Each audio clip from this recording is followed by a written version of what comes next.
முதல் வாசகம். நாடெங்கும் வழக்கு காரணமாயிருக்கும்படி என்னை பெற்றாயே. இறைவாக்கினர் எரேமியா நூலிலிருந்து வாசகம். அதிகாரம் 38, இறைவசனங்கள் 4 முதல் 6 முடிய மற்றும் 8 முதல் 10 முடிய. அந்நாள்களில் தலைவர்கள் அரசனை பார்த்து, இம்மனிதன் கண்டிப்பாய் சாக வேண்டும். ஏனெனில் இவன் இவ்வாறு பேசி இந்நகரில் எஞ்சியுள்ள போர் வீரர்களையும் மக்கள் அனைவரையும் மனம் தளரச் செய்து வருகிறான். இந்த ஆள் இம்மக்களின் அழிவை தேடுகிறானே அன்றி நலனை தேடுவதில்லை என்றார்கள். அதற்கு அரசன் செதேக்கியா, நன்று, அவனை உங்களிடமே கையளிக்கிறேன். ஏனெனில் உங்களை பகைத்து கொண்டு அரசனால் எதுவும் செய்ய இயலாதே என்றான். எனவே அவர்கள் எரேமியாவை பிடித்து காவல் கூடத்தில் அரச மகன் மல்கியாவுக்கு சொந்தமான பாலுங்கிணற்றுக்குள் கயிற்றில் கட்டி அவரை கீழே இறக்கிவிட்டார்கள். அக்கிணற்றில் தண்ணீர் இல்லை, சேறு மட்டுமே இருந்தது. எனவே எரேமியா சேற்றுக்குள் புதையத் தொடங்கினார். எபேது மெலேக்கு அரண்மனையினின்று வெளியே சென்று அரசனை நோக்கி, என் தலைவரே, என் அரசரே, இறைவாக்கினர் எரேமியாவை பாலுங்கணத்தில் தள்ளியதால் இம்மனிதர்கள் பாவம் செய்தார்கள். அவர் அங்கு பட்டினியால் மடிந்து போவார், ஏனெனில் நகரில் அப்பம் ஏதும் கிடையாது என்று கூறினார். அதை கேட்ட அரசன் எத்தியோப்பியரான எபேது மேலேக்கை நோக்கி, உன்னோடு 3 பேரை இங்கிருந்து கூட்டிச் செல். இறைவாக்கினர் எரேமியா சாவதற்கு முன்பே கிணற்றினின்று அவரை தூக்கிவிடு என்று கட்டளையிட்டான். இது ஆண்டவரின் அருள்வாக்கு. இறைவா, உமக்கு நன்றி. பதிலுரை பாடல்.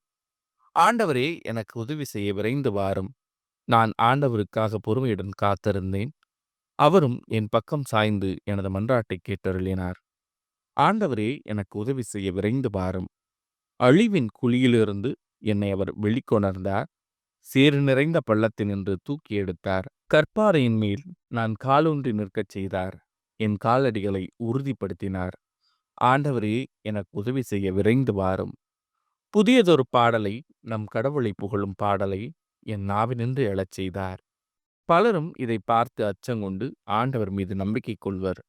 ஆண்டவரே, எனக்கு உதவி செய்ய விரைந்து வாரும். நானோ ஏழை, எளியவன். என் தலைவர் என் மீது அக்கறை கொண்டுள்ளார். நீரே என் துணைவர், என் மீட்பர். என் கடவுளே, எனக்கு துணை செய்ய விரைந்து வாரும். ஆண்டவரே, எனக்கு உதவி செய்ய விரைந்து வாரும். 2ஆம் வாசகம். நமக்கு குறிப்பிட்டுள்ள பந்தயத்தில் மன உறுதியோடு ஓடுவோமாக. எபிரேயருக்கு எழுதப்பட்ட திருமுகத்திலிருந்து வாசகம். அதிகாரம் 12, இறைவசனங்கள் 1 முதல் 4 முடிய.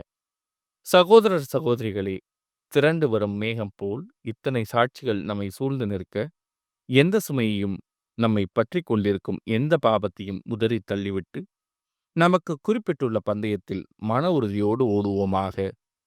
நம்பிக்கையை தொடங்கி வழிநடத்துபவரும் அதை நிறைவு செய்பவருமான இயேசுவின் மீது கண்களை பதிய வைப்போம்.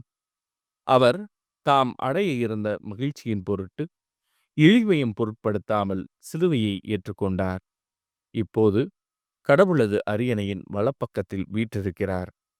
பாவிகளால் தமக்கு உண்டான எந்த எதிர்ப்பையும் மன உறுதியோடு தாங்கிக் கொண்ட அவரை எண்ணி பாருங்கள். அப்போது நீங்கள் மனம் சோர்ந்து தளர்ந்து போக மாட்டீர்கள். பாவத்திற்கு எதிரான போராட்டத்தில் இரத்தம் சிந்தும் அளவுக்கு நீங்கள் இன்னும் எதிர்த்து நிற்கவில்லை. இது ஆண்டவரின் அருள்வாக்கு. இறைவா, உமக்கு நன்றி. நற்செய்தி வாசகம். அமைதியை ஏற்படுத்த வந்தேன் என்றா நினைக்கிறீர்கள்? இல்லை, பிளவு உண்டாக்கவே வந்தேன். லூக்கா எழுதிய தூய நற்செய்தியிலிருந்து வாசகம். அதிகாரம் 12, இறைவசனங்கள் 49 முதல் 53 முடிய.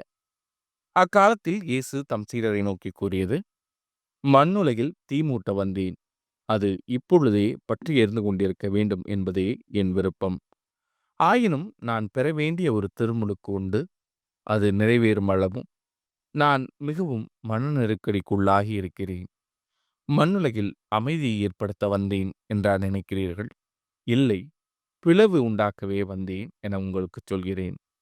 இது முதல் ஒரு வீட்டில் உள்ள ஐவருள் இருவருக்கு எதிராக மூவரும், மூவருக்கு எதிராக இருவரும் பிரிந்திருப்பர்.